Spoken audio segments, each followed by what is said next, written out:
भाई साहब, ये आपका चश्मा ये गिर गया था यहाँ। ओ भाई साहब।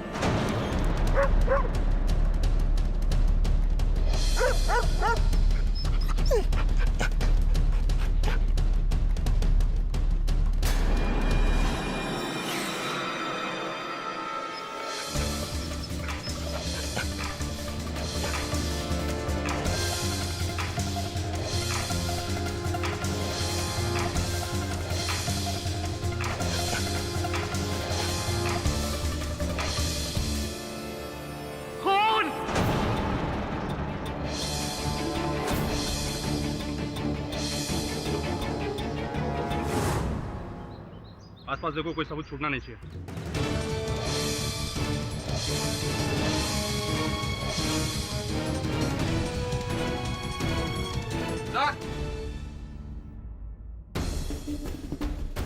ये गन यहाँ पर पड़ी मिली थी। इसका लाइसेंस नंबर चेक करो और देखो किसके नाम पे रजिस्टर्ड है। सर इस अन्य आदमी के सिवा कोई गवाह नहीं यहाँ पे। भागते वक्त खून से टकराया था सर। तो तुमने खून होते हुए देखा है? नहीं, वो टकराया था मुझसे हड़बड़ी में। खून तुमसे टकराया था? अब पता नहीं, शायद। क्या कर रहे हो यहाँ तुम? क्या नहीं तेरा काम हो रहा है यहाँ? चलो यहाँ से, उसको भगाओ इधर से। क्या बोलना, जल्दी बोलो। क्या? सर ये आदमी गूंगा और बहरा है, ना ही कुछ बोल सकता है ना ही सुन सकता है। तुमने कुछ देखा है? क्या देखा है?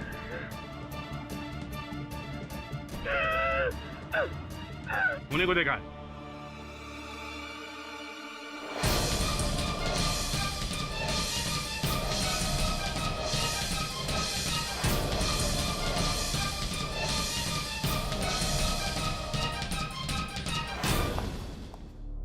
तो बंदूक का डिटेल्स मिल गए। ये उनका फोटो।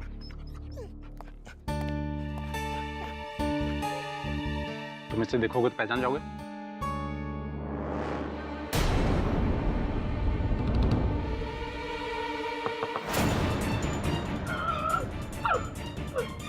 यही था? तुम उसे टच करोगे पहचान जाओगे? जी हाँ। हवलदार, गाड़ी निकालो। Good morning sir. Morning, how are you? Very well sir. Sir mister Rupesh Bajaj का फोन आया था। बहुत परेशान लग रहे थे। हाँ, क्यों? सर कह रहे थे कि अगर आपने उनकी मदद नहीं की तो उनको 50 करोड़ का नुकसान हो जाएगा। हद करता है रुपेश भी। कितनी बार उसे समझाया कि मैं क्रिमिनल लॉयर हूँ, डिवोर्स लॉयर नहीं। तलाक का केस नहीं लड़ सकता, समझता ही नहीं। पुराना दोस्त है मेरा, लेकिन इसमें मैं कैसे सहायता कर सकता उसकी? रुपेश, तेरी ही बात हो रही थी यार। तू समझता क्यों नहीं कि मैं क्रिमिनल लॉयर हूँ? डिवोर्स केसेस डैडी, अब ये डिवोर्स केस नहीं रह गया है, क्रिमिनल केस हो गया है। मेरी पत्नी का खून हो गया है और इन लोगों ने मुझे अरेस्ट कर लिया। प्लीज मेरी मदद करो। फोन ले लो इसका। चलो। रुपेश, क्या हुआ सर? टेडी, मैं सच कह रहा हूँ यार, मैंने ये खून नहीं किया है। मैंने रेणुका को नहीं मारा है। तू कैसी बातें कर रहा है रुपेश? तुझे बरसों से जानता हूँ मैं जानता हूँ तू हत्या नहीं कर सकता। तू बैठ बैठ।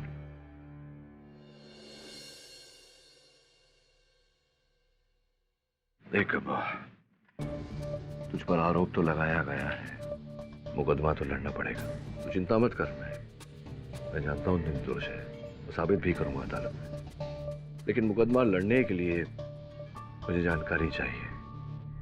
ये बता कि अचानक ये लड़की तेरे जीवन में आई कैसे? तू तो जानता है केडी, ये मेरी दूसरी शादी थी। मोहिनी के मरने के बाद मैं एकदम अकेला हो गया था और अपने आप को पूरी तरह काम में मसरूफ कर लिया और ये बिजनेस एम्पायर खड़ा किया। 10 साल अकेला रहा। फिर अचानक एक दिन ऑफिस की पार्टी में मेरी मुलाकात रेणुका से हो गई।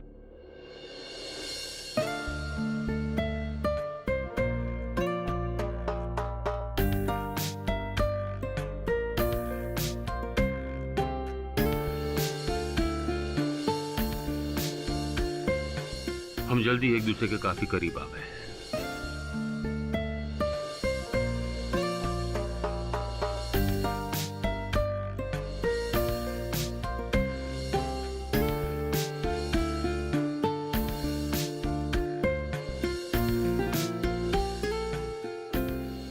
जल्दबाजी में ही हम दोनों ने एक दूसरे से शादी कर ली।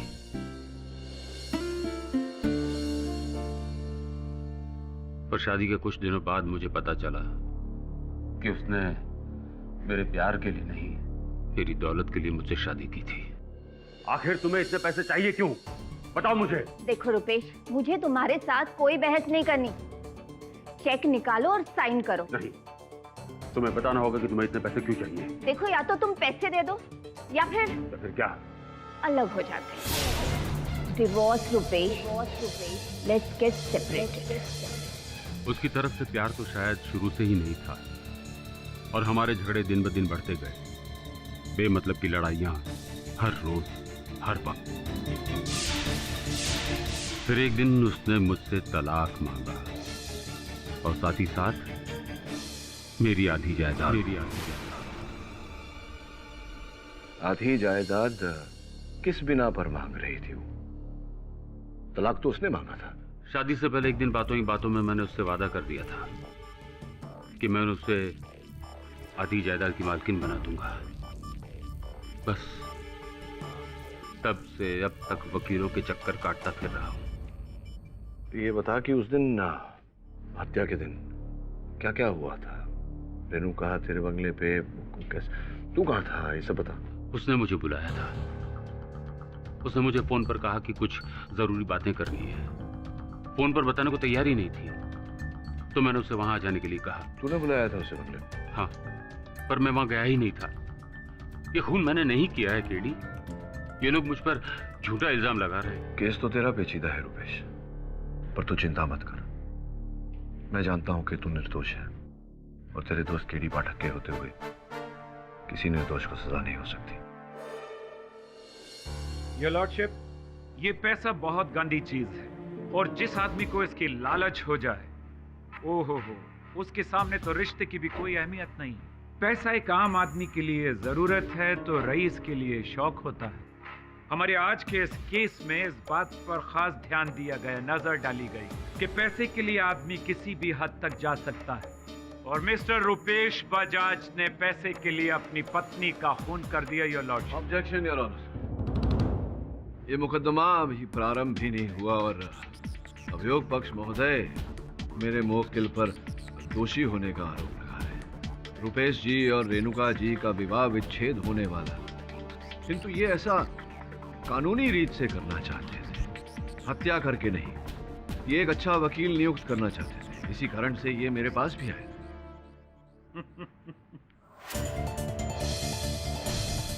ये वो हथियार है, रजिस्टर्ड हथियार, जिससे कि वो कत्ल हुआ है और ये हथियार जनाब रुपेश बजाज साहब के नाम रजिस्टर्ड है। राइट हुजूर, मेरे पास ये कुछ सबूत हैं, ये कागजात हैं जिस पर इनकी उंगलियों के निशानात भी पाए गए हैं इस हथियार पर। ये मैं आपकी नजर करता हूं। ये मेरा ही रिवॉल्वर है, पर मैं नहीं जानता कि ये मौका वारदात पर कैसे पहुंचा। एक बार मेरी गाड़ी में से सामान चोरी हुआ तो उसके बाद से मैं ये सिक्योरिटी के तौर पर रखने लगा हूं, लेकिन आज तक कभी इस्तेमाल नहीं किया। योर ऑनर, इनका रिवॉल्वर घटनास्थल पर कैसे पहुंचा इसके तो अनेक रास्ते में निकाल सकता हूं। तो ओके, एक मिनट। तो फिर जनाब केडी साहब, इसके बारे में आप क्या कहेंगे? योर ऑनर, ये रुपेश जी के बंगले की चाबियां हैं जहां पर रेणुका जी का खून हुआ था। क्यों रुपेश जी, ये आपके बंगले की चाबियां हैं ना? जी हाँ, ये मेरी ही बंगले की चाबियां हैं, पर मैं बहुत महीनों से वहां गया नहीं हूँ, पता नहीं कहाँ रखी थी। योर ऑनर, रुपेश जी का पूरा ध्यान इनके काम में रहता था।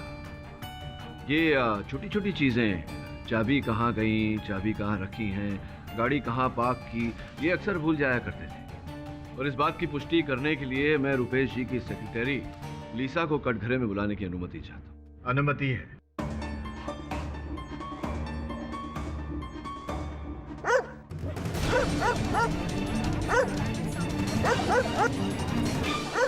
ये कुत्ता अदालत में क्या कर रहा है?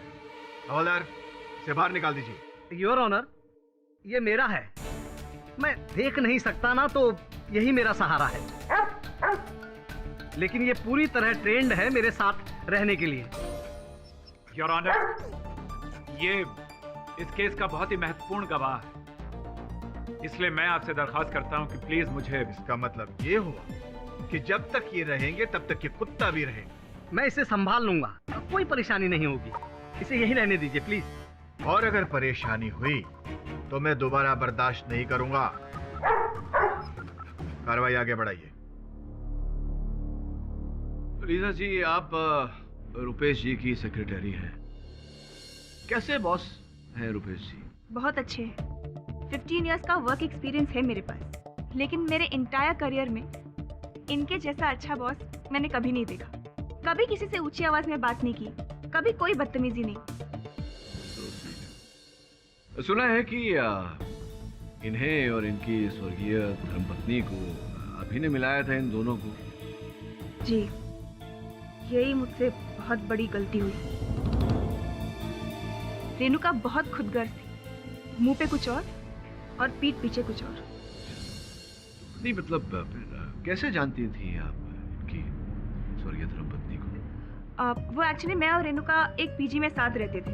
वो तभी एक स्ट्रगलिंग मॉडल थी।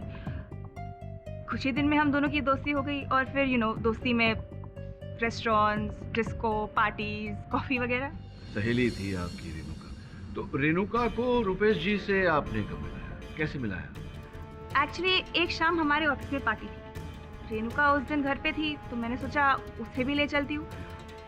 बॉस ने रेणुका को देखा और देखते ही उनसे प्यार करने लग गए और देखते देखते दोनों की शादी हो गई।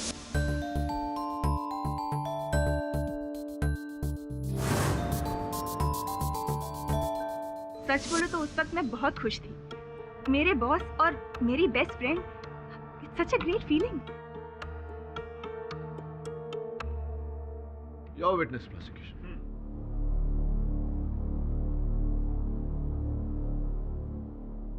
पर धीरे धीरे मिस्टर रुपेश बजाज बदलने लगे। रुपेश जी बात बात पर गुस्सा होने लगे और एक पॉइंट पर आकर इतना गुस्सा हुए कि इन्होंने अपनी ही गन से अपनी बीवी रेणुका का कत्ल कर दिया। नहीं नहीं सर, रुपेश सर ऐसा कुछ नहीं कर सकते। हाँ, माना कि शादी के कुछ ही दिनों में दोनों में दरारें पैदा हुई और लोगों ने भी ये जान लिया था, लेकिन रुपेश सर इन्होंने जो कुछ भी किया वो उनकी गलती नहीं थी। रुपेश सर बहुत अपसेट थे। इतने पैसे किस लिए चाहिए? डिवोर्स? अब डिवोर्स की बात कहां से आ जाती है? जो करना है करो।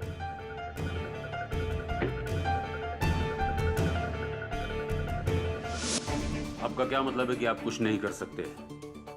वो औरत मेरी आधी जायदाद मुझसे छीनना चाहती है। पर सर, आप ही ने तो उन्हें यह हक दिया है। यह एग्रीमेंट आप ही ने तो साइन किया है। वो एक छोटी सी गलती थी और एक छोटी सी गलती की इतनी बड़ी सजा नहीं हो सकती। पूरे 50 करोड़ की बात कर रहा हूं मैं, कुछ करो। आई एम सॉरी, अब तो कुछ नहीं हो सकता। लगता है केडी के अलावा और कोई कुछ नहीं कर सकता मेरे लिए। योर ऑनर, शादी के कुछ ही दिनों बाद मिस्टर बजाज परेशान रहने लगे। इन्हें ऐसा महसूस होने लगा कि रेणुका ने इनसे शादी की है इनके पैसे के लिए और पैसे ये देना नहीं चाहते थे। फिर इन्हें यह भी महसूस होने लगा योर ऑनर कि अगर तलाक हो गया तो हर महीने भारी रकम रेणुका को खर्चे के लिए देनी पड़ेगी। इसलिए इन्होंने उस तकलीफ को जड़ से ही खत्म कर दिया, यानी रेणुका का कत्ल कर दिया। नहीं, ये सच नहीं है। माना कि मैं उसके साथ खुश नहीं था, मगर मैंने उसका खून नहीं किया। मिस्टर बजाज, आप चुप रहिए। जब पूछा जाए तभी बोलें। योर लॉर्डशिप, मैं इन्हीं के ऑफिस के पियन मिस्टर मयूर को यहां बुलाना चाहूंगा। इजाजत है।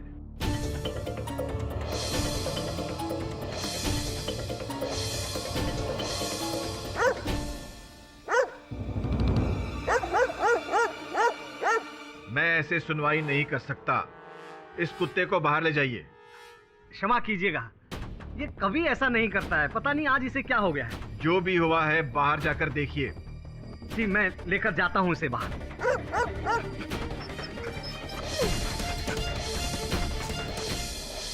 मयूर। जी सर।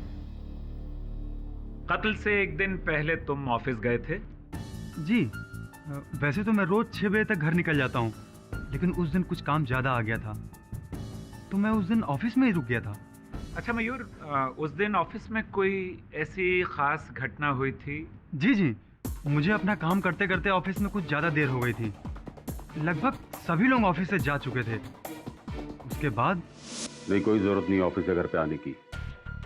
मैं अपनी चीजों पर तुम्हारा साया भी पड़ने देना नहीं चाहता हूँ। नहीं, आखिरी बार। ओके ठीक है, मट के बंगले पर आ जाओ 3 साढ़े 3 बजे। चाबियां तो तुम्हारे पास भी हैं।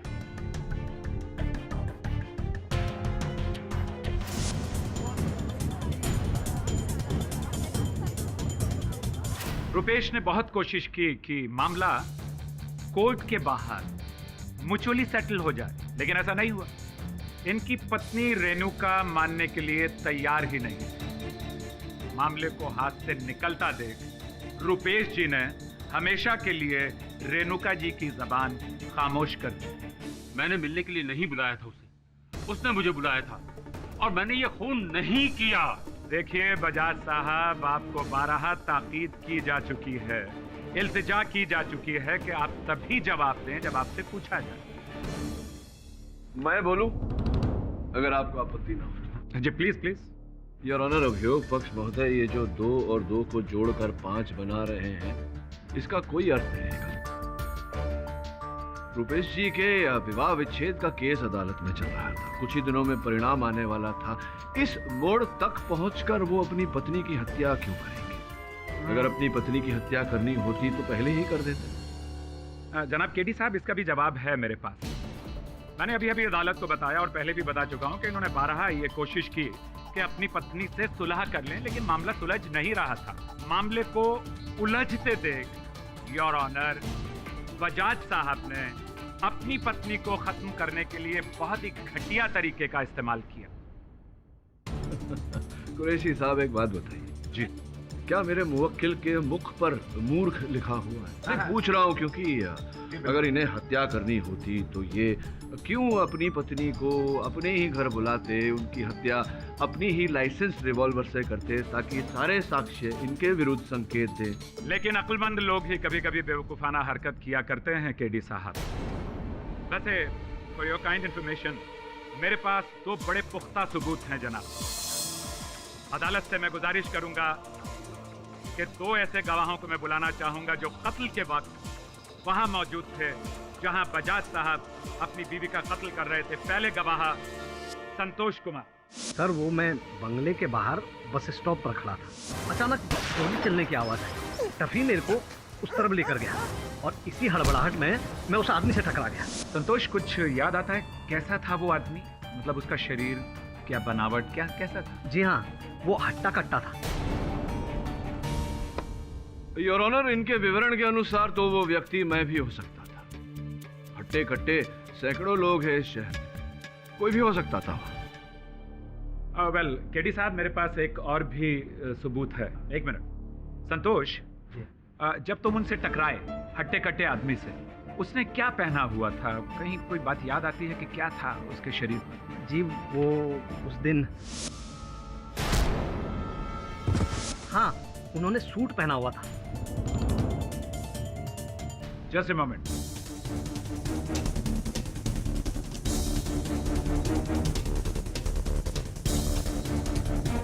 ये देखो, इसे छूकर बताओ, क्या ये वही कपड़ा है जो उस दिन उस आदमी ने पहना हुआ था? जी हाँ, यही कपड़ा था। यकीनन? जी हाँ, मैं अंधा हूं, देख नहीं सकता, लेकिन एक बार कुछ सुन लिया और महसूस की हुई किसी भी चीज को मैं कभी नहीं भूल सकता।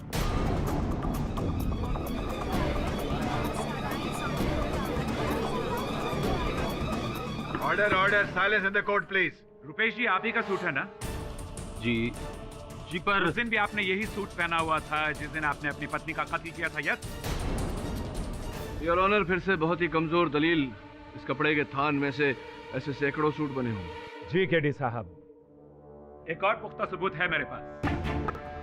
संतोष, तुमने अपने बयान में कहा था कि उन्होंने खास तरह की परफ्यूम लगाई हुई थी। क्या परफ्यूम थी? जी हाँ, एंजिल परफ्यूम का एक्वा फ्रेश वर्जन था वो। जज साहब, अब मैं लीजा से कुछ सवाल करना चाहूंगा। लीजा, ये रुपेश जी को एक अजीब आदत है। तुम तो इनके साथ काम करती हो, तुम्हें तो पता होगा ये परफ्यूम के बारे में कुछ अजीब सी आदत है इनकी। जी, एक्चुअली रुपेश सर को भूलने की आदत है। कभी कभी एब्सेंट माइंडेडली वो अपनी बीवी का परफ्यूम लगाकर ऑफिस आ जाते थे। योर ऑनर, एक हट्टा कट्टा आदमी ऐसा ही, मेरा मतलब है वैसा ही मटेरियल पहने हुए, वैसा ही परफ्यूम लगाए हुए इन्हीं के बंगले से खून करके भागता है। ये कोइंसिडेंस की कुछ ज्यादती नहीं हो गई?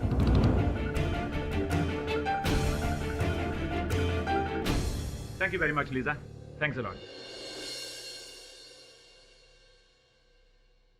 योर ऑनर, अगर प्रोसिक्यूटर साहब को आपत्ति नहीं है तो मैं संतोष जी को एक बार कटघरे में बुलाकर उनसे प्रश्न करना चाहूंगा। अनुमति है।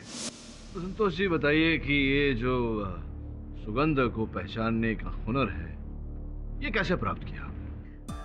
वकील साहब, एक बात बोलूं? बताइए ना। मेरे घर वाले कहते हैं कि मेरी सूंघने की शक्ति बहुत अच्छी है। मेरी बेटी तो एक कॉस्मेटिक की दुकान में काम करती है, इसलिए मुझे परफ्यूम की अच्छी समझ है। अच्छा, राइट राइट राइट, रुकिए जरा, मैं आता हूं।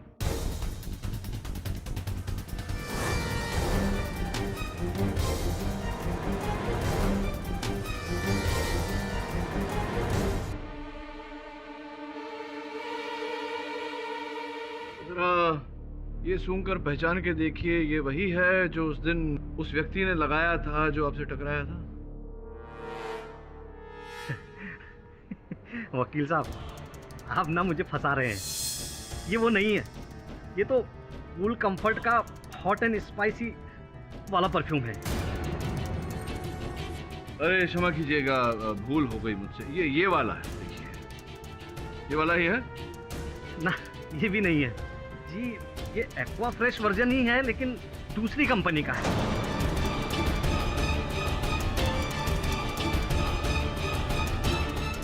योर ऑनर, मैं मानता हूं कि संतोष जी सुगंध भली भांति पहचान सकते हैं, किंतु इससे यह प्रमाणित नहीं होता कि मेरे मुवक्किल हत्या के दिन घटनास्थल पर थे। मैं नहीं था योर ऑनर, मैं वहां नहीं था। जब ये हादसा हुआ तब मैं होटल सी व्यू में था। होटल सी व्यू? कोई सबूत है आपके पास? हाँ है। उस वक्त मैं अपने भतीजे अभय के साथ वहां पर था, आप उससे पूछ सकते हैं। बल्कि जब पुलिस ने मुझे अरेस्ट किया था तब मैं वहीं था। ये सच कह रहे हैं, ये उस दिन मेरे साथ होटल में ही थे। अभय, जरा दिमाग पर जोर डालकर सोचो कि उस दिन 3 से 3:30 बजे के दरमियान तुम्हारे अंकल तुम्हारे साथ होटल के कमरे में थे या नहीं? वो एक्चुअली उस दिन मेरे को मेरी फ्रेंड का फोन आया था, तो 2:30-3 बजे के करीब मैं उससे मिलने चला गया। उस टाइम अंकल रूम में अकेले ही थे। जैसे मैंने कहा था योर ऑनर, इस बात का कोई सबूत नहीं है कि अभय के जाने के बाद मिस्टर रुपेश होटल के कमरे में थे या नहीं। हो सकता है कि चुपके से अपने बंगले में जाकर अपनी पत्नी का खून करके वापस होटल के कमरे में आ गए।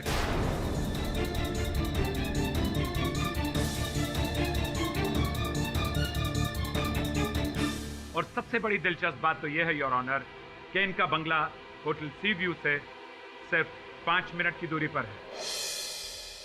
योर ऑनर, अगर मेरे पास रुपेश जी के उस होटल के कमरे में होने का कोई सबूत नहीं, तो अभियोग पक्ष के पास भी इनके घटनास्थल पर होने का कोई सबूत नहीं।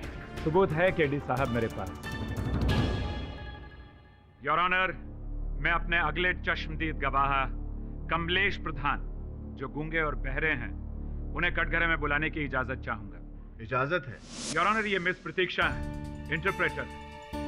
कमलेश की साइन लैंग्वेज अदालत को समझाएंगी। प्रतीक्षा जी, पूछिए जरा, उस दिन इन्होंने क्या देखा?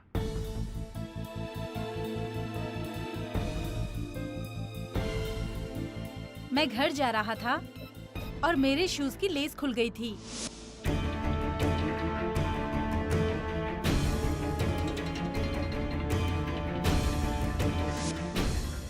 योर ऑनर, मैं इनसे पूछना चाहता हूं कि अगर इन्होंने हत्यारे को देखते ही पहचान लिया, तो फिर उसे पकड़ा क्यों नहीं?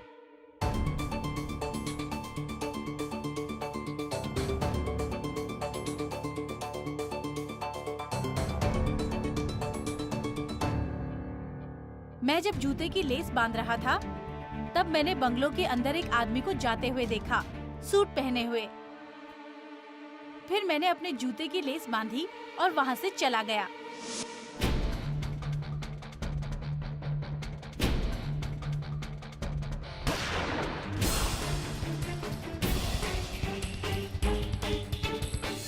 योर ऑनर, ये सारा का सारा हादसा लगभग 2 मिनट के भीतर हुआ। कमलेश ने इन्हें बंगले के अंदर जाते हुए देखा।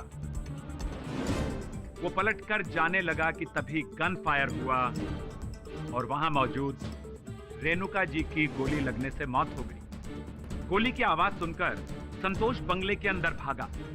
भागते हुए खूनी से टकराया जो भाग रहा। योर ऑनर, कहानी अच्छी है।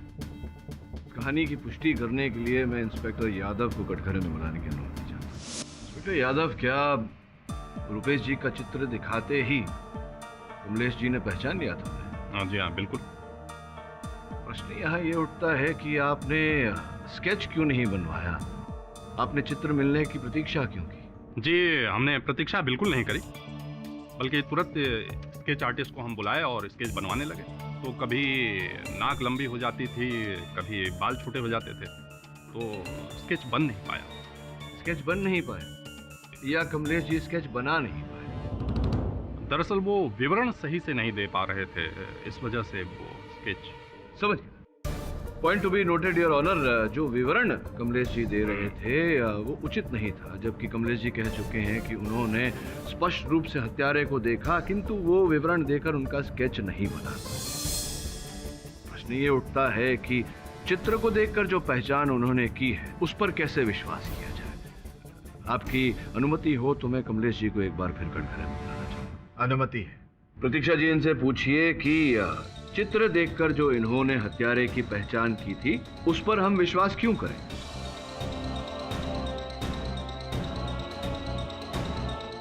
क्योंकि मुझे पूरा यकीन है कि ये वही है और ये वही है। अच्छा, इनसे पूछिए कि इन्होंने स्पष्ट रूप से देखा था उस दिन इन्हें ही? हाँ। इन्होंने देखा था कि उस दिन वो व्यक्ति चश्मे पहने हुआ था कि नहीं? तो किस प्रकार के चश्मे पहने थे उस व्यक्ति ने? बड़ा चश्मा था और उसमें फ्रेम नहीं था। धन्यवाद, अब बैठिए। योर ऑनर, इस घटना को मैं अभी एक आकृति के द्वारा समझाना चाहूंगा। Permission granted. योर ऑनर, ये रुपेश जी का बंगला है, ये बंगले का मेन गेट। बंगले के मेन गेट के पास बस स्टॉप है जहां पर संतोष जी खड़े थे अपने कुत्ते के साथ। कमलेश जी यहां से आ रहे थे और संभवतः इसी गेट से उन्होंने हत्यारे को अंदर जाते देखा।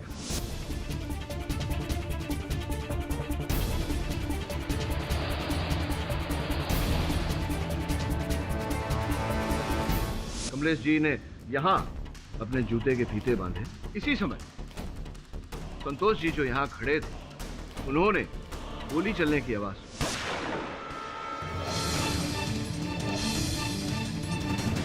मुख्य द्वार से उन्होंने प्रवेश किया और यहां पर कहीं वो हत्यारे से टकराए। अंदर जाते ही उन्हें लाश प्राप्त हुई और उन्होंने शोर मचाकर बाकी लोगों को बुलाया। कमलेश जी भी पीछे पीछे बंगले के अंदर आ गए। Your honour. मिस्टर पाठक, ये सब हम सुन चुके हैं। इसे दोहराकर आप क्या बताना चाहते हैं? प्रश्न पूछना चाहता हूं कि ये पूरी घटना 2 मिनट के अंदर घटी। हत्यारा अंदर गया, रेणुका जी की हत्या की, वहां से भागते हुए संतोष से टकराया और फिर वहां से भाग गया। इस समय में चश्मे कब बदले हत्यारे ने? चश्मा? ये चश्मा कहां से आ गया? यही प्रश्न तो मैं संतोष जी से करना चाहता हूँ। आपकी अनुमति हो तो उन्हें कटघरे में बुलाऊं। अनुमति है। संतोष जी, अपने कथन में आपने कहा था कि जैसे ही आपने बंगले के मुख्य द्वार से प्रवेश किया आपसे हत्यारा टकराया, जिसके कारण आप नीचे गिर गए। कुछ समय तक हत्यारे का चश्मा आपके हाथ में आया था।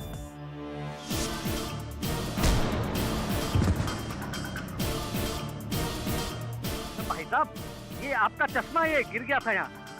ओ भाई साहब। आपके कथन में आपने ये भी कहा था कि आप देख नहीं पाते, किंतु जिस चीज को एक बार आप महसूस कर लेते हैं, छू लेते हैं, उसे आप याद रखते हैं। जी। बताइए, वो चश्मा कैसा था? आकार प्रकार कैसा था? जी वो बड़े साइज का था, वो चौकोर होता है ना, वैसा।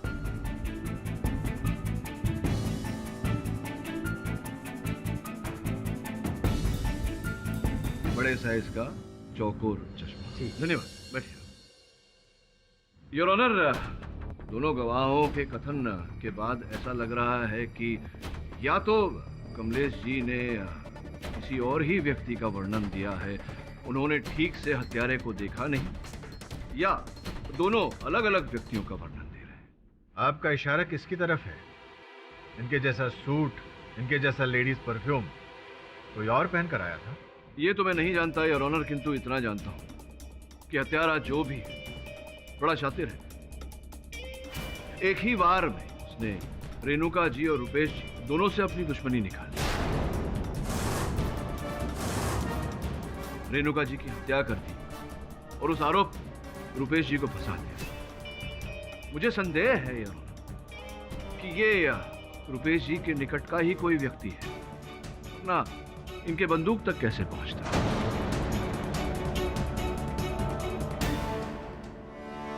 रुपेश जी, आप ही बताइए, कौन ऐसा व्यक्ति है जो आपकी आदतों के बारे में जानता हो, जिसे आपकी दिनचर्या योजनाओं के बारे में जानकारी रहे? कौन हो सकता है ऐसा आपके निकट का? इस शहर में तो ऐसा कोई नहीं है। हाँ, मेरा भतीजा अभय और नम्रता है बस। और ऑफिस में सुनील पुरी मेरे करीबी है। सुनील पुरी जी, अच्छा। और रेणुका जी के निकट का कोई व्यक्ति, संबंधी, सहेली, मित्र? उसका कोई नहीं था। इनफैक्ट वो कभी अपने परिवार के बारे में कोई बात भी नहीं करती थी। मुझे तभी शक हो जाना चाहिए था। प्यार में ऐसा अंधा हो गया कि सही गलत की समझ ही नहीं। योर लॉर्डशिप, केडी साहब अभी तक किसी और को शक के दायरे में नहीं ला सके हैं और रुपेश को भी बेगुनाह साबित नहीं कर पाए। तो फिलहाल रेणुका के कत्ल का आरोपी हम रुपेश को ही मानेंगे।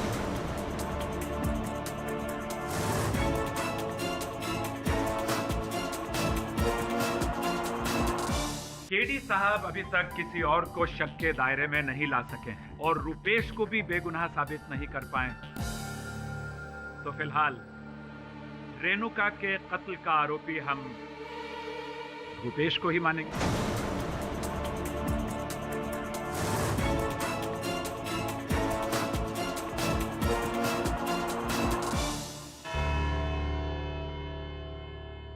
केस की पेचीदगी को समझते हुए यह अदालत मिस्टर पाठक को सबूत इकट्ठा करने के लिए 2 दिन का वक्त देती है। तब तक के लिए यह अदालत मुलतवी की जाती है।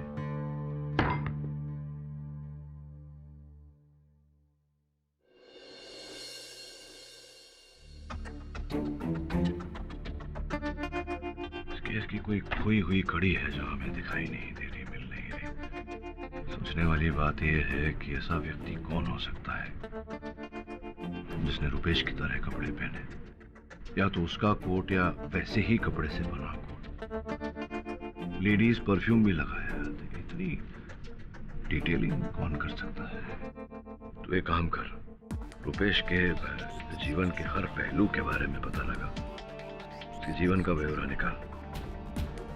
करना पड़ेगा कि रेणुका जी की मृत्यु से ऐसा कौन व्यक्ति था जिसको लाभ होता।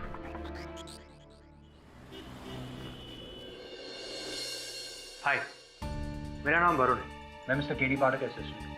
हेलो सर, मैं आपकी क्या मदद कर सकता हूँ? मुझे ऑफिस की हर चीज़ चेक करनी है। जी बिल्कुल, ये सर का केबिन है, आप जो चाहे चेक कर सकते हैं। आइए प्लीज़। Thank you.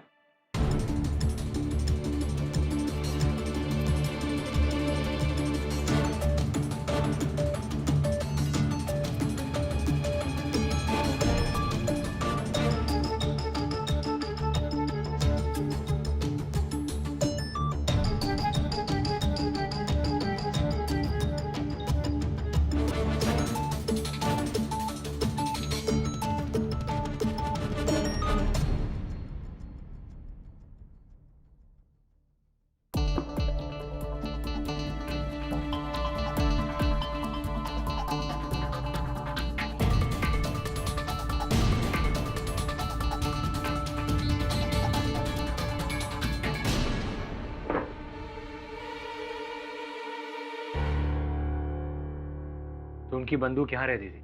जी। इसे लॉक करके नहीं रखते थे? अभी भी खुला हुआ? जी नहीं।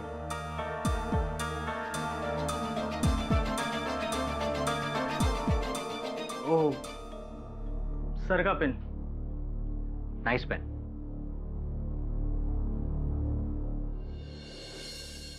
सर ये लीजिए।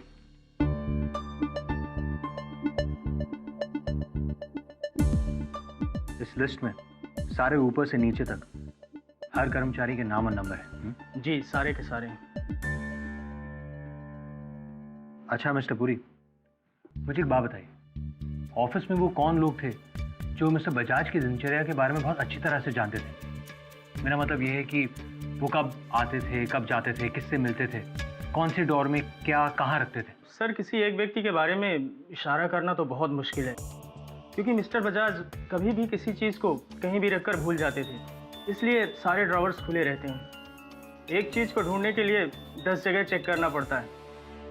अब इसे ही देखिए ना, ये सब होने के 2 दिन पहले ही मिस्टर बजाज पूरी ऑफिस पर चिल्लाने लगे कि उनका पेन कहाँ गया। दरअसल ये पेन बहुत महंगा है, उनके एक दोस्त ने उन्हें प्रेजेंट किया था, और देखिए ये मिला भी तो सर के ड्रॉवर में। इसका मतलब ये हुआ कि उनकी चीज़ तक ऑफिस का कोई भी इंसान बहुत आसानी से पहुंच सकता था? जी। अच्छा, ऑफिस में कोई ऐसा इंसान जो उन्हें नापसंद करता था?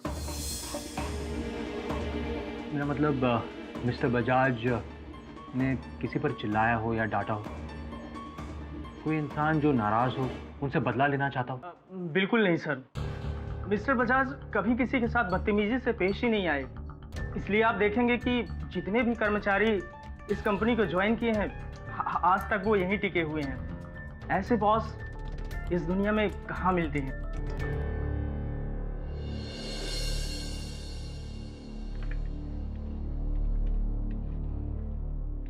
आइए आइए संतोष जी, आइए बैठिए। जी बिठाओ। जी धन्यवाद। देखिए ना, आज कितना शांत है ये। उस दिन अदालत में पता नहीं इसे क्या हो गया था। अदालत में इतने सारे लोगों को एक साथ देखकर चौंक क्या हुआ? जी शायद। हाँ संतोष जी, यहाँ आने का आभार मानता हूँ मैं आपका। बताइए, आप तो उस दिन घटनास्थल पर थे, बाकी बातें तो आप अदालत में बता ही चुके हैं। कोई ऐसी बात जो आपको याद न रही हो, स्मरण न रहा हो, सोच के बताइए।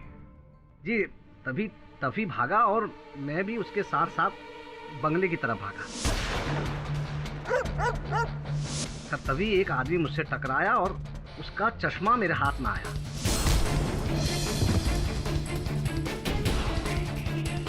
मैंने उस आदमी को उसका चश्मा लौटाया और मैं लाश की तरफ चला गया। ये सारी बातें तो आप अदालत में कह चुके हैं। मैं पूछ रहा था कि इनके अतिरिक्त अगर बात कोई घटना घटी हो, कोई वाहन गया हो। जी हाँ, मैंने एक आवाज सुनी थी। कहाँ? बंगले के अंदर से? जी हाँ, मैं जिस वक्त बस स्टॉप पर खड़ा था ना, उसी वक्त वो आवाज बंगले के अंदर से आई थी और वो किसी औरत की आवाज थी। महिला की आवाज थी? क्या क्या कह रही थी वो? वो कह रही थी कि नहीं तुम ऐसा नहीं कर सकती, नहीं तुम ऐसा नहीं कर सकती, ऐसा कुछ बोल रही थी। तुम ऐसा नहीं कर सकती? जी। या सकता? जी नहीं, आई एम श्योर, मैंने सुना था अपने कानों से। वो कह रही थी कि नहीं तुम ऐसा नहीं कर सकती। संभवतः ये आवाज रेणुका जी की रही होगी। सब ठीक हो गया, अब रुपेश को कोई भी नहीं बचा सकता। वो टॉप का वकील केडी पाठक भी नहीं।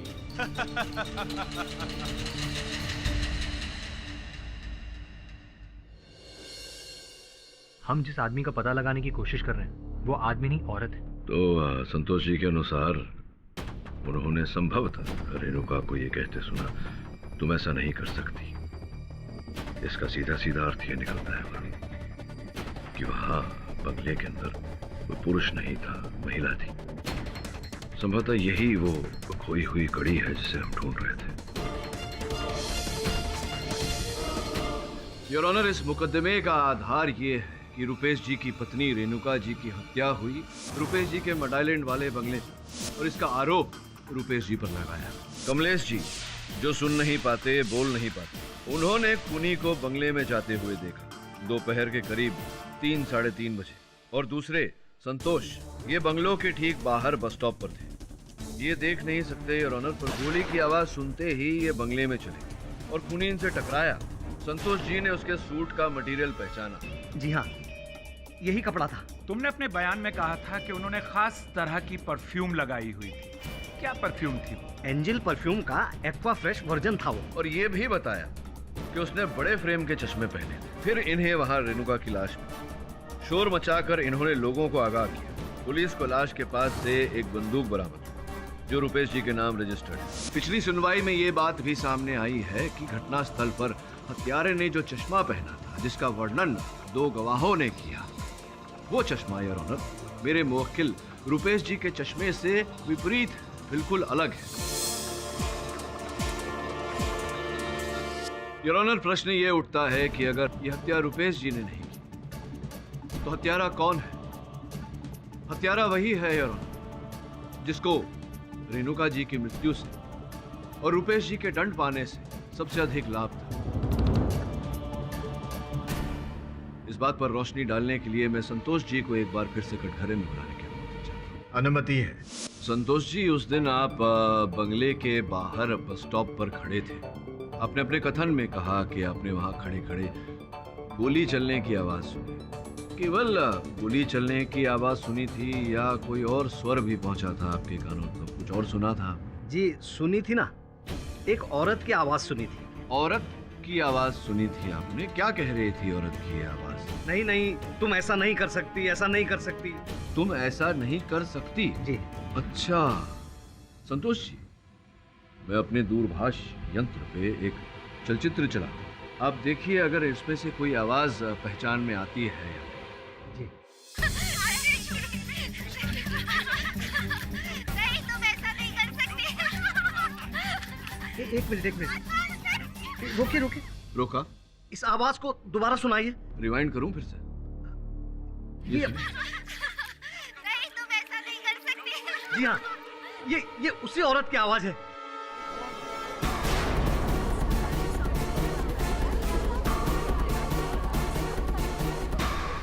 योर ऑनर, जिस स्वर को संतोष जी ने पहचाना है वो रेणुका जी का स्वर है।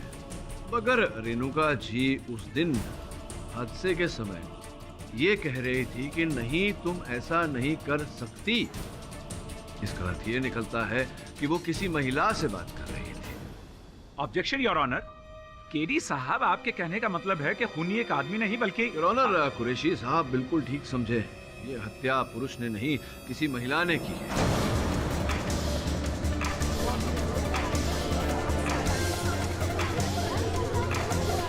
तभी तो लेडीज परफ्यूम की सुगंध आ रही है। Objection once again your honour.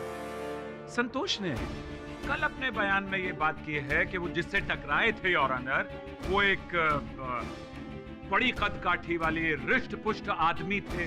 तो फिर ये अचानक औरत कहां से तशरीफ? संतोष जी बेचारे देख नहीं पाते। बिला शक हो सकता है इन्हें जाति पहचानने में अभी धक्का ही लगा था। जाति पहचानने में भूल हो गई होगी इनसे। अरे जनाब केडी साहब, अब ये मत फरमाइएगा कि टकराने के बाद वो इतना भी नहीं पहचान सके कि वो आदमी था या औरत थी। आजकल तो कुरैशी साहब औरत और आदमी को छोड़िए ना ये बातें। चलिए एक काम करिए, आप आंखें बंद करके यूं खड़े रहिए सामने। छोड़िए, अभी क्या शगुफा है ये? विश्वास रखिए मुझ पर। आप आंखें बंद करिए। चलिए।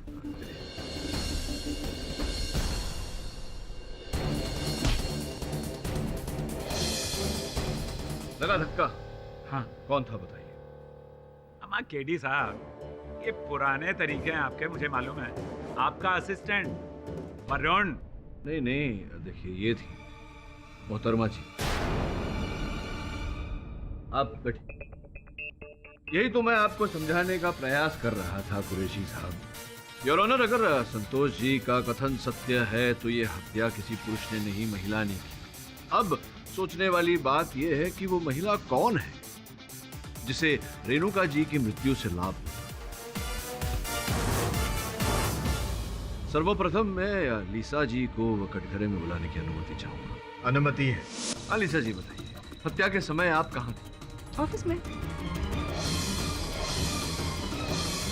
सोच के बताइए। आप मेरे साथ मजाक कर रहे हैं क्या? मैं आपको बता रही हूँ ना कि मैं ऑफिस में थी। देखिए, आप कह रही हैं कि आप ऑफिस में थी, लेकिन ऑफिस के बाकी लोग कह रहे थे कि आप ऑफिस में थी ही नहीं, कहीं बाहर थी। अब कुछ काम हो सकता है, काम की वजह से कुछ देर के लिए बाहर निकल गई। लेकिन अगर मैं एक जगह मौजूद नहीं हूँ, इसका मतलब ये थोड़ी ना है कि मैं दूसरी जगह मौजूद थी। वकालत करनी चाहिए आपको, ठीक कहा। लेकिन ये बताइए कि जब जब रेणुका जी का नाम उठा है अदालत में, मैंने देखा कि आप बहुत क्रुद्ध हो गई, ऐसे उग्र हो गई, नाराज हो गई। क्या किसी बात का बैर था आपके मन में रेणुका जी के प्रति? ऑब्वियसली। देखिए ना सर की हालत देखिए। रेणुका की वजह से सर यहाँ अदालत में खड़े हैं। चिंता होती है आपको अपने सर की। कहीं ऐसा तो नहीं कि रेणुका जी को हटाकर अपनी सर के जीवन में आप रेणुका जी की जगह लेना चाहती थी, पाना चाहती थी अपने लिए?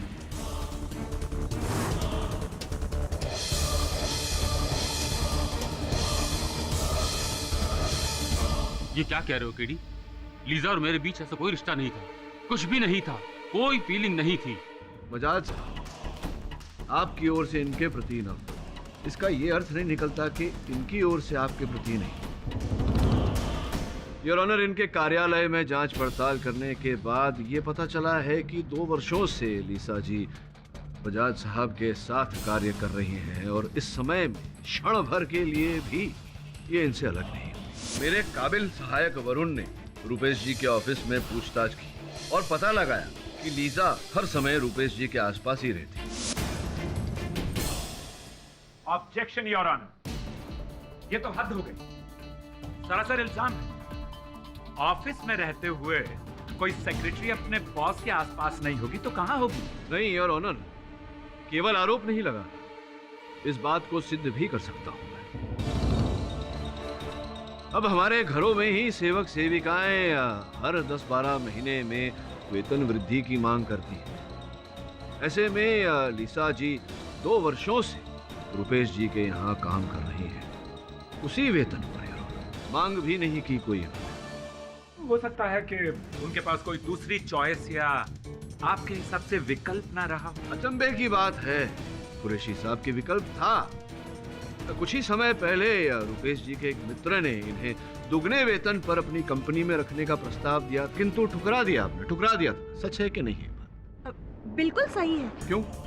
वो क्या है ना, मुझे लगा था सर मेरे काम से प्रसन्न होकर मुझे प्रमोट करेंगे और किसी दूसरी कंपनी में पैसों का लालच करने से अच्छा है उसी कंपनी में प्रमोशन पाए। बड़े उच्च विचार हैं आपके लिए सर जी, सुनकर प्रसन्नता हुई। चलिए ये बताइए कि वो जो छोटा सा स्थान था आपका, वो मेज जो रुपेश जी के कैबिन में ही रखा था, जिस पर से आप अपना कार्य करती थी, वो छोड़ना राजी नहीं था, जबकि आपको अपना स्थान दिया गया था, आपको अपना कैबिन दिया गया था, किंतु फिर भी आप रुपेश जी के कैबिन में रहना चाहती थी। ऐसा क्यों? क्या कारण है इसके पीछे?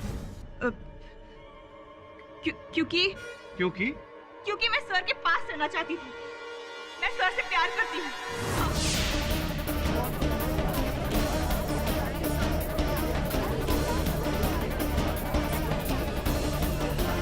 लीजा, ये क्या कह रही हो तुम?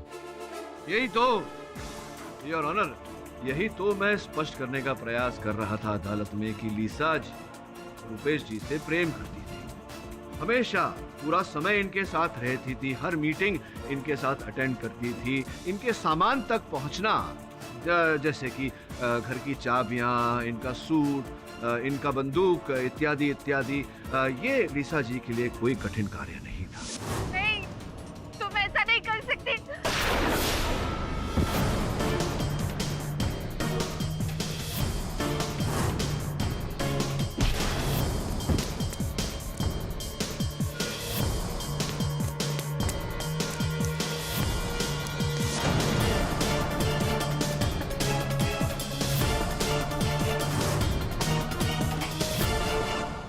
केडी साहब, कहानी बहुत तेजी से आगे बढ़ रही है और इसके कुछ पन्ने छूट भी रहे हैं। याद कीजिए, संतोष जब खूनी से टकराया था तो उसके हाथ एक चश्मा लगा था।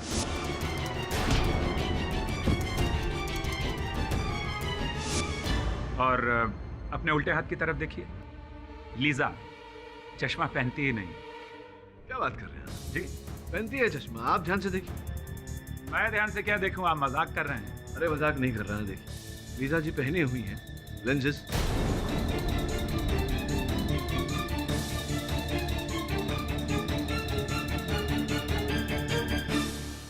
योर ऑनर, जिस प्रकार से और लोग भी बाहर जाते समय या कार्यालय जाते समय चश्मे उतार कर नंबर वाले लेंसेज पहनते हैं, लीजा भी उसी प्रकार से बाहर जाते समय या अदालत आते समय लेंसेज पहनती है। किंतु कभी कभी अपने चश्मे भी पहनती है। संभव है कि उस दिन लीजा जी ने अपने चश्मे पहने थे, जो चश्मे संतोष जी के हाथ लगे। क्यों? चलिए, आपकी इस बात को मैं मान लेता हूं, लेकिन आप जरा मेरी एक बात समझने की कोशिश कीजिए। समझाइए। जी, लीजा अगर रुपेश जी से प्यार करती थी या करती है और उनसे शादी करना चाहती थी, तो फिर वो रुपेश जी का कोट पहनकर उनको फंसाने की कोशिश क्यों कर रही थी?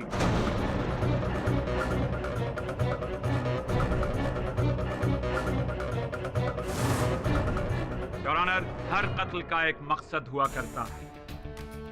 लीजा अगर दीवानावार रुपेश से मोहब्बत करके उससे शादी करना चाहती थी, और लीजा को अच्छी तरह से मालूम था कि रुपेश रेणुका के प्यार में गिरफ्त हो चुके हैं और उनसे शादी करना चाहते हैं, तो फिर शादी से पहले ही लीजा ने रेणुका का कत्ल क्यों नहीं करवा दिया?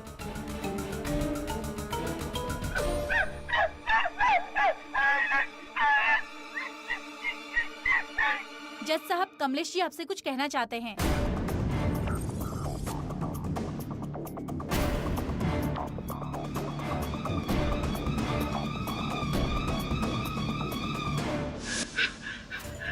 मैंने औरत को नहीं देखा था, मैंने आदमी को ही देखा था।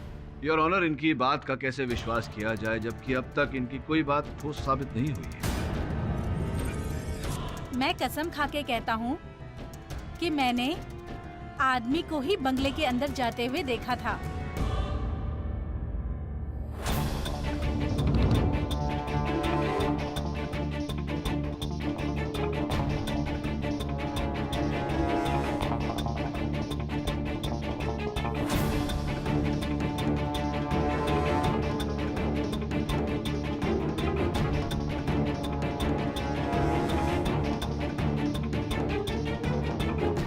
Objection your honour.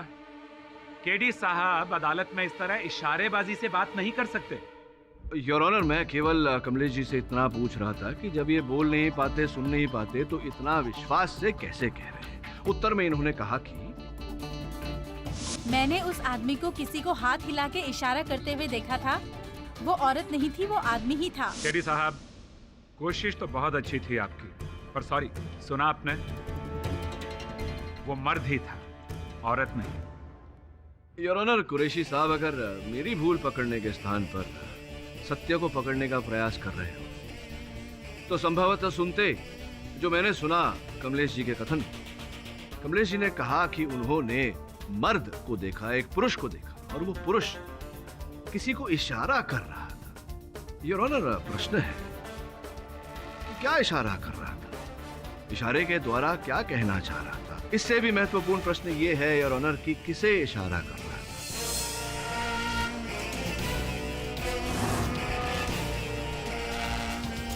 स्पष्ट बात है योर ऑनर कि हम जब किसी को इशारा करते हैं तो किसी दूसरे को ही इशारा करते हैं, स्वयं को नहीं। आपका मतलब है कि खूनी एक नहीं, दो हैं? बिल्कुल उचित बात कही आपने योर ऑनर। हत्यारे दो हैं, एक पुरुष, एक महिला। योर ऑनर, कमाल की बात है, इतनी भरी दोपहर में किसी को एक औरत दिखाई नहीं दी। वो इसलिए कुरैशी साहब क्योंकि पुरुष और महिला दोनों अलग अलग समय पर वहां पहुंचे थे। पहले महिला अंदर जा चुकी थी और जब पुरुष अंदर जा रहे थे उस समय कमलेश जी ने उन्हें देखा। उसी प्रकार से संतोष जी से एक पुरुष टकराया था, किंतु घटनास्थल पर लेडीज परफ्यूम की सुगंध थी। मिस्टर पाठक, आखिर ऐसा कौन कर सकता है? अभी तो यह कहना कठिन है योर ऑनर, पर मैं पूरे विश्वास से कह सकता हूं कि बहुत ही चतुरता से खेला गया खेल है। दो गवाहों को जिस प्रकार से गुमराह किया गया है, ये एक सोचा समझा षड्यंत्र है योर ऑनर। और इस बात की तह तक पहुंचने के लिए मैं रुपेश जी के भतीजे अभय और उनकी पत्नी नम्रता से कुछ प्रश्न करना चाहता हूं। केडी, ये तुम क्या कह रहे हो? रुपेश जी, ये दोनों इसमें शामिल नहीं हो सकते। इन पर मुझे पूरा भरोसा है। रुपेश जी, मुझे अपना कार्य करने दीजिए। धन्यवाद। अभय जी, रुपेश जी के व्यवसाय में आप उनका हाथ बटाते हैं। बताइए क्या क्या उत्तरदायित्व किया है रुपेश जी? मैं बस उतना ही करता हूँ जितना अंकल कहते हैं, बस कोई खास जिम्मेदारी नहीं। क्या मेरा ऐसा कहना मेरी भूल होगी कि अपनी संतान न होने के कारण ये आपको अपना बेटा मानते हैं? नहीं, ये सच है।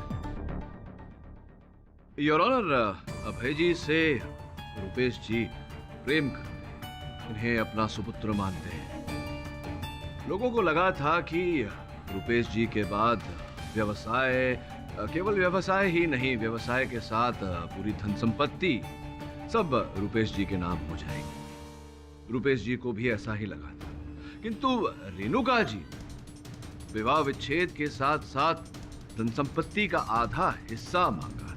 तो संभव है योर ऑनर कि रुपेश जी को लगा हो कि जिस धन संपत्ति के ये अधिकारी हैं, उसी से इन्हें वंचित किया जा रहा है। संभवतः इसी कारण अभय जी, आपने रेणुका जी को रास्ते से हटाने की, उनकी हत्या करने की योजना।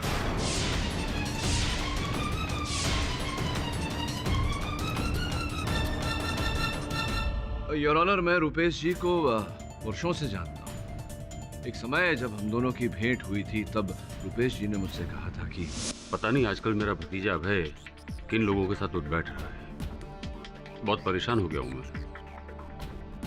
रुपेश, मुझे तो लड़का समझदार ही लगता है। तो तू ही कह रहा था कि वो अपनी पत्नी नम्रता के साथ मिलकर तेरा व्यवसाय अच्छी तरह से संभाल रहे हैं। हाँ, वो तो है, पर कभी कभी अपना नया अलग बिजनेस शुरू करने की बातें करते हैं। कभी किसी रेस्टोरेंट में इन्वेस्ट करने की, तो कभी किसी फिल्मों में। पता नहीं कौन ये सब बातें उनके दिमाग में डालता रहता है। हाँ रुपेश, मैं समझ रहा हूँ तेरी बात। मुझे नहीं लगता तुझे इस बात को ज्यादा गंभीरता से लेना चाहिए। इस उम्र में मन विचलित होता है, लोग दोस्तों की बातों में भी आ जाते हैं। कुछ समय प्रतीक्षा करके देख ले। अभय जी, क्या मेरा ऐसा कहना मेरी भूल होगी कि रुपेश जी तो आपको अपना सुपुत्र मानते थे, किंतु आपकी नजर केवल इनके जायदाद पर थी। आपने सोचा कि रेणुका जी को मारकर, उनकी हत्या करके उस आरोप में रुपेश जी को फंसा दिया जाए तो पूरी जायदाद आपकी हो जाएगी, और ऐसा आपने किया। चाचा जी, क्या आपको वाकई ऐसा लगता है? नहीं, क्यों ना लगे, क्यों ना लगे ऐसा। अब बताइए, जब उस होटल में आप मिलने गए थे अपने चाचा जी से, अचानक 1-1.5 घंटे के लिए अपनी पत्नी समेत आप कहाँ गए?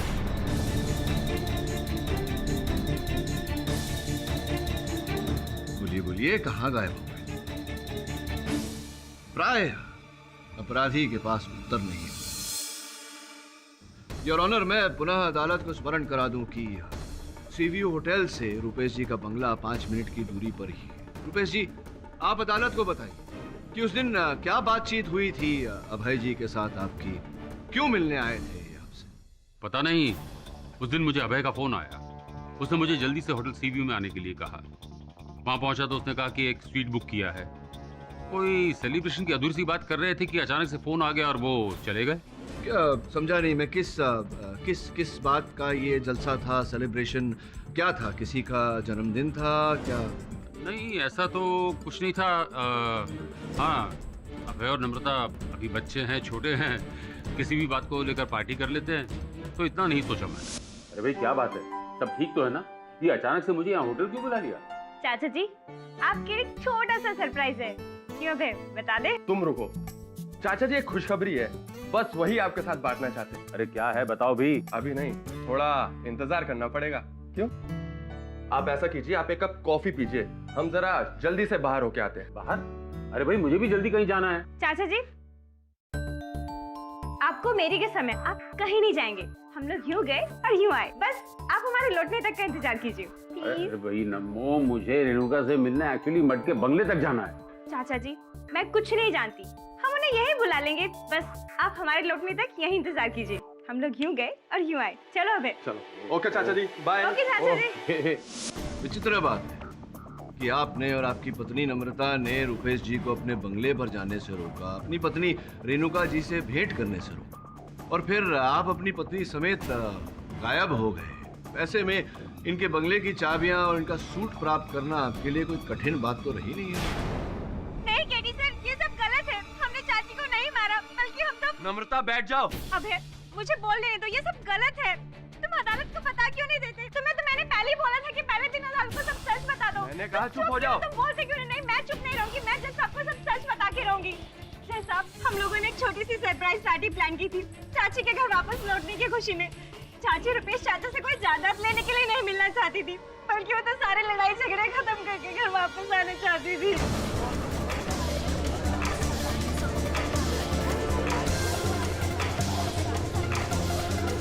नम्रता, ये तुम क्या कह रही हो? अभय, क्या ये सच है? रेणु वापस आना चाहती थी? जी चाचा जी। तुमने मुझे बताया क्यों नहीं? इसीलिए तो हमने स्वीट बुक कराया था। रेणु चाची ने नम्रता को फोन करके बताया था कि वो वापस लौटना चाहती है। जज साहब, मैं आपको सारी कहानी बताती हूँ। देखिए, आपको जो कुछ भी कहना है कटघरे में आके कहिए। जज साहब, पिछले 1 साल में मैं और रेणुका चाची बहुत अच्छे दोस्त हो गए थे। वो मुझसे अपनी हर बात शेयर करती थी, कुछ नहीं छुपाती थी मुझसे। और फिर आप दोनों के डिवोर्स की बात चली और वो बात अदालत तक पहुंच गई। चाची जी ये सब बिल्कुल नहीं चाहती थी, वो आपसे डिवोर्स नहीं लेना चाहती थी। उन्होंने मुझे खुद फोन करके बोला कि वो इस सबसे खुश नहीं है। मुझसे बहुत बड़ी गलती हो गई नम्रता, ना चाहते हुए भी मुझे ये सब करना पड़ा। मैंने रुपेश के साथ ठीक नहीं किया। मैं ये डिवोर्स केस वापस लेना चाहती हूँ। मतलब तुम्हें डिवोर्स केस वापस लेना चाहती हो? चाचा जी के पास वापस आना चाहती हो? Oh my God Renuka, it's such a good news. तुम्हें नहीं पता चाचा जी तुमसे कितना प्यार करते हैं। वो ये सब जान के कितना खुश होंगे। जानती हूँ, और मैं भी उनसे बहुत प्यार करती हूँ। मैं उन्हें मिलकर सब कुछ बता देना चाहती हूँ और उनसे माफी मांगना चाहती हूँ। तो मैं उन्हें फोन करूँ? नहीं, तुम मत फोन करो, मैं करूँगी और सामने से सारी बातें कह दूंगी। अच्छा ठीक है, एज यू विश। हम बहुत खुश थे, आपको सरप्राइज देना चाहते थे, इसलिए आपको कॉल करके होटल बुलाया और रुकने को कहा। हम बाकी दोस्तों को भी इनवाइट करना चाहते थे और सोचा था कि रेणु चाची को भी वहीं बुला लेंगे। हेलो, अरे भैया केक कब लेके आएंगे आप? अच्छा सुनो, उसमें 50 रेड रोज के बुके और ऐड कर लेना। ओके। हेलो मिस्टर कपूर, चाचा जी और रेणु चाची ने आपस के डिफरेंसेस सुलझा लिए, तो हमने आज शाम को एक पार्टी रखी है। आप प्लीज आइएगा भाभी जी को लेके, वो भी जल्दी। और फिर ये सब हो गया।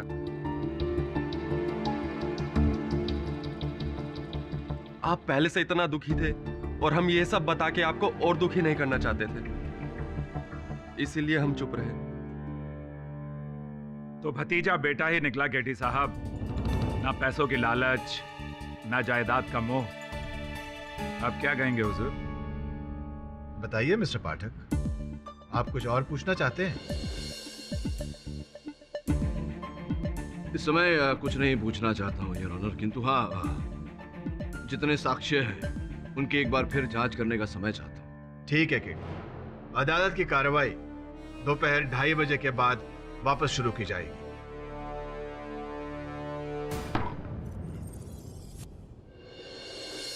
समझ में नहीं आ रहा, जितना इस केस को सुलझाने का प्रयास कर रहा हूँ और उलझता जा रहा है। सर, अगर नम्रता और अभय निर्दोष हैं तो शायद ये काम किसी बिजनेस राइवल ने किया।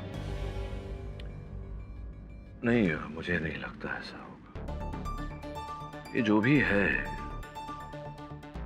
रुपेश जी, अभय और नम्रता के आसपास का ही कोई व्यक्ति है, उनके निकट का व्यक्ति। नहीं तो सोच, उनकी चाबियां, उनके कोट, उनके उनके बंदूक तक कैसे पहुंच सकता है वो व्यक्ति? सर मगर नम्रता और अभय के अलावा और कौन है आसपास उनके? 2 व्यक्ति हैं मेरे अनुसार, एक पुरुष एक महिला। फिर रेणुका जी ने जो नम्रता से कहा था कि मुझे न चाहते हुए भी ये सब करना पड़ा, इस वाक्य का क्या अर्थ होता है?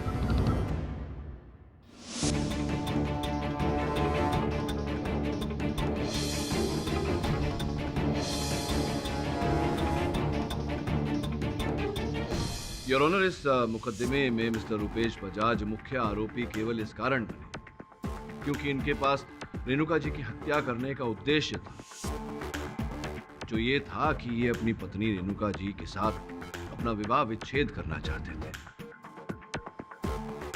किंतु अदालत में इनके भतीजे आनंद और उनकी पत्नी नम्रता जी ने जो कथन दिया, उसके अनुसार प्रमाणित होता है कि रेणुका जी इनके पास लौटना चाहती थी, इनके साथ अपने संबंध सुधारना चाहती थी। तो इससे क्या साबित करना चाहते हैं केडी साहब आप? कुरैशी साहब, अगर रुपेश बंगले पर गए होते तो वहां संबंध सुधारने की बात होती, धन संपत्ति का बंटवारा करने की बात न होती तो झगड़ा नहीं होता। इससे यह प्रमाणित होता है कि इनके पास रेणुका जी की हत्या करने का कोई उद्देश्य था ही नहीं। योर ऑनर, इन बातों से कुछ ऐसा प्रमाणित होता है कि बजाज साहब ने अपनी पत्नी की हत्या नहीं की। अगर ये अपनी पत्नी के हत्यारे नहीं हैं, तो असल हत्यारा कौन है?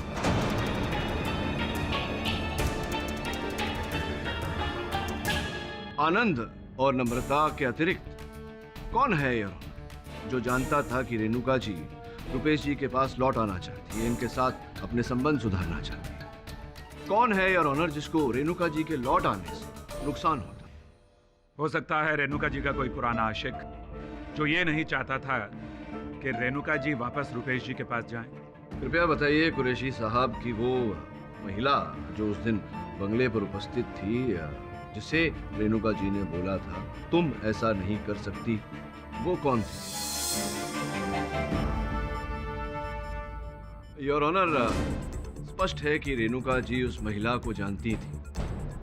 योर ऑनर, मुझे नहीं लगता कि ये केस उतना साधारण है जितना कि हम समझ रहे हैं। मुझे ऐसा लग रहा है कि ये बहुत ही विशाल षड्यंत्र का एक छोटा सा हिस्सा है। मिस्टर पाठक, आप जो भी कहना चाहते हैं साफ साफ कहिए। योर ऑनर, मैं अदालत के समक्ष समाचार के कटे हुए कुछ टुकड़े प्रस्तुत करना चाहूंगा। इससे स्पष्ट होता है योर ऑनर कि हमारे देश में कुछ ऐसे गिरोह हैं जो महिलाओं का विवाह कुछ ऐसे अमीर बिजनेसमैन और इंडस्ट्रियलिस्ट को फंसाने के लिए करते हैं, ताकि विवाह विच्छेद कर देने के बाद उनकी जायदाद का हिस्सा, उनकी संपत्ति का हिस्सा प्राप्त कर सकें।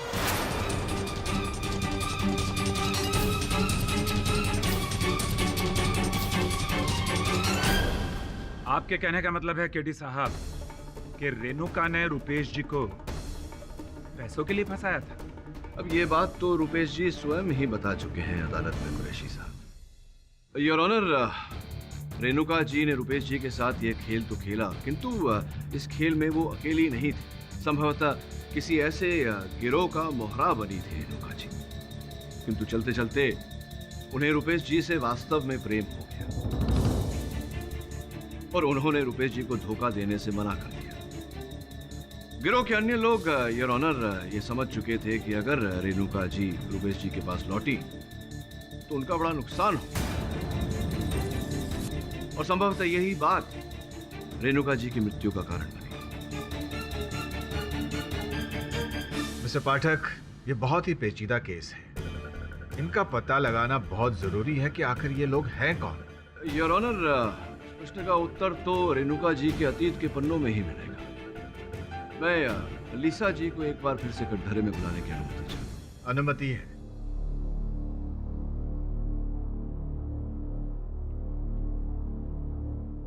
नहीं, बस वहीं तक ठीक, ऊपर जाने की जरूरत है। योर ऑनर, लीसा जी तो यहाँ आ चुकी है, इस केस से जुड़े तो अन्य लोगों को भी मैं बुलाना चाहूंगा यहाँ। अभय जी और नम्रता जी। केडी साहब, अब ये क्या नया नाटक है? देखते जाइए आगे आगे सत्य का खेला। मिस्टर अभय और मिस नम्रता, आप दोनों सामने आ जाइए।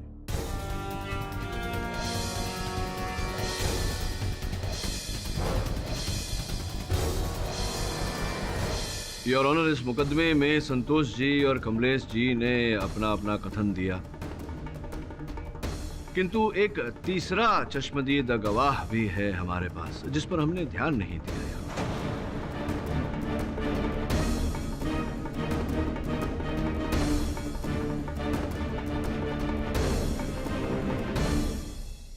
तीसरा गवाह? जी, तीसरा गवाह। वो कौन है? योर ऑनर, संतोष जी का कुत्ता। मैं उसे अदालत में बुलवाने की अनुमति चाहता हूं।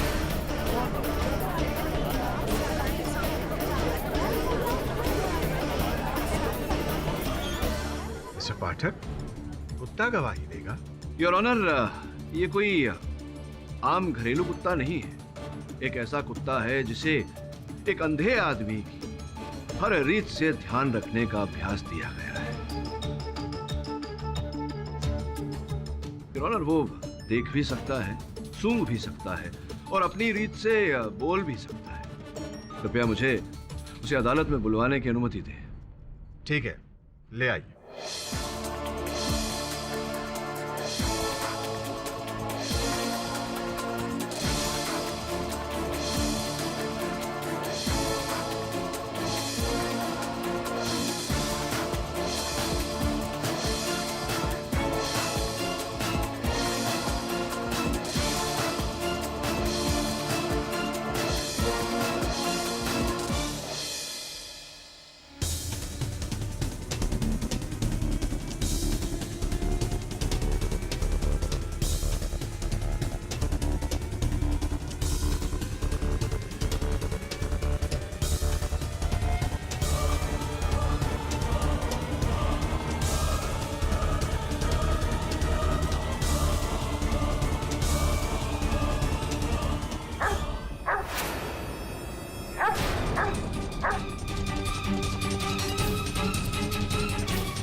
धन्यवाद, ले जाइए।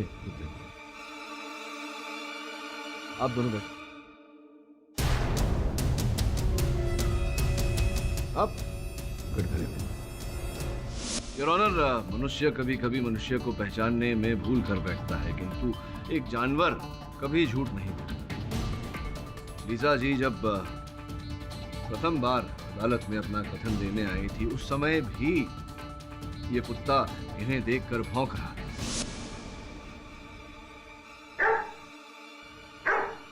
हमने उसे शोर समझकर टाल दिया। हम उसके भौंकने को समझ नहीं पाए और वो संकेत दे रहा था। लीसा जी क्यों लीसा जी? तो लीसा जी, कुल मिला के अब तक की कहानी कुछ ऐसी है कि वो जो आपने अदालत में पिछली सुनवाई में कथन दिया था कि आपको प्रेम हो गया था रुपेश जी से, वो कहानी झूठी थी। ऐसा कुछ था ही नहीं। आपने जानबूझ योजना करके रुपेश जी के पास वो नौकरी ली, इनके सेक्रेटरी की, और फिर इनका विश्वास जीतने के बाद में आपने रेणुका जी को इनसे मिलाया।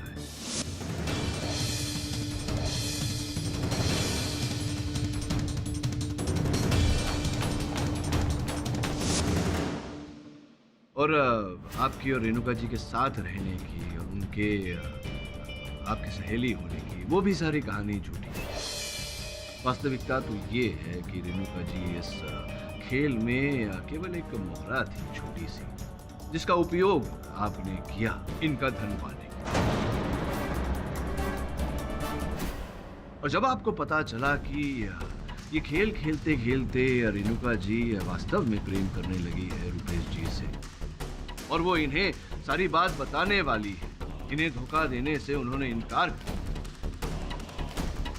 तब भय के कारण और नुकसान झेलने के कारण आपने रेणुका जी की हत्या कर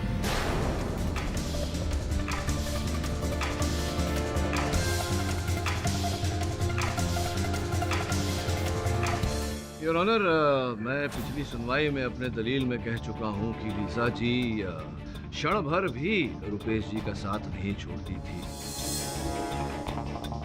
उनके कैबिन में ही इनकी मेज थी।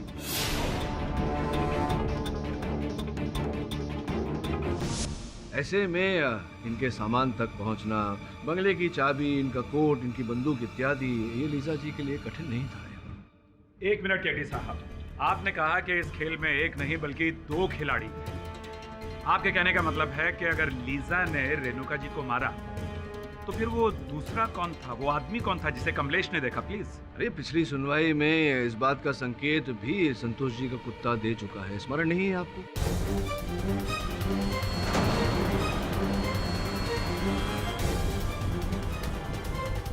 योर ऑनर, मैं रुपेश जी के ऑफिस बॉय मयूर को कटघरे में बुलाने की अनुमति चाहता हूं। तो मयूर जी, ये बताइए कि आप और लीसा इस कंपनी में एक ही समय पर आए थे, नौकरी एक ही साथ मिली थी उसी समय पर। तो ये तो कंपनी की जो रोस्टर है वो कहता है। और आप दोनों के फोन की सूची, देखिए झूठ मत बोलिएगा, जज साहब की मेज पर रिपोर्ट रखी हुई है। आप दोनों के दूरभाष यंत्र की सूची ये कहती है कि आप और लीजा बहुत बातचीत किया करते थे। योर ऑनर, वास्तव में इनका नाम मयूर नहीं है, एंथनी डिसूजा है।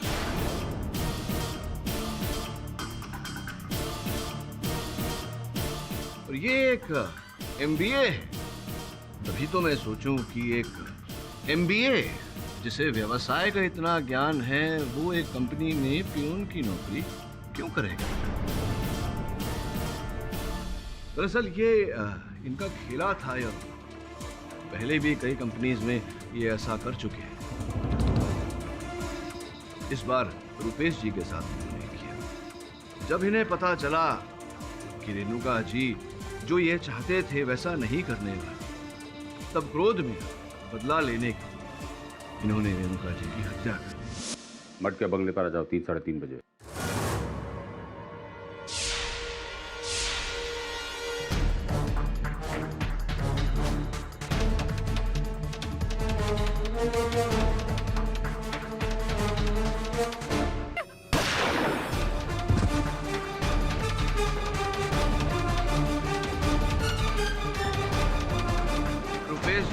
का कोट पहनकर गए थे, किंतु चश्मा बदलना भूल गए। वो चश्मा जो संतोष जी के हाथ लगा था।